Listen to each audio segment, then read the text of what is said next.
വിശ്വാസികളെ കബളിപ്പിക്കാനുള്ളതാണ്. സ്ത്രീ പ്രവേശനത്തിന് നിലപാട് തിരുത്തിയെന്ന് ദേവസ്വം മന്ത്രി ഉൾപ്പെടെ അവകാശപ്പെടുന്നത് പച്ചക്കള്ളമാണ്. ഇന്നലെ അവർ കൊടുത്ത അഫിഡവിറ്റ് വളരെ ലേറ്റായിട്ടാണ് ഞങ്ങൾക്കെല്ലാം ലഭിച്ചത്.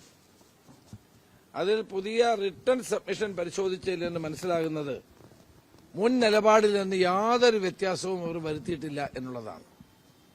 നേരത്തെ എടുത്ത നിലപാട് മാറ്റി എന്നുള്ള ദേവസ്വം മന്ത്രിയുടെ വാദം പച്ചക്കള്ളമാണ്.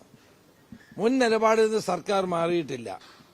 മതപുരോഹിതന്മാരോടും നവോത്ഥാന നായകന്മാരോടും അഭിപ്രായം തേടി സുപ്രീം കോടതിക്ക് ഉചിതമായ തീരുമാനമെടുക്കാമെന്ന് മാത്രമാണ് ഗവൺമെന്റ് പറയുന്നത്. അതെന്താണ്? അവരുടെ ഗവൺമെന്റ് എന്തുകൊണ്ട് നിലപാട് വ്യക്തമാക്കുന്നില്ല?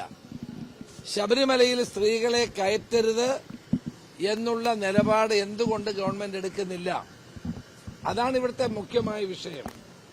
ഇപ്പോൾ ബോധ്യമാകുന്ന കാര്യം സർക്കാർ മുൻ നിലപാട് തിരുത്തിയിട്ടില്ല എന്നുള്ളതാണ്. അപ്പോൾ ഇത് വിശ്വാസികളെ കബളിപ്പിക്കുകയല്ലേ?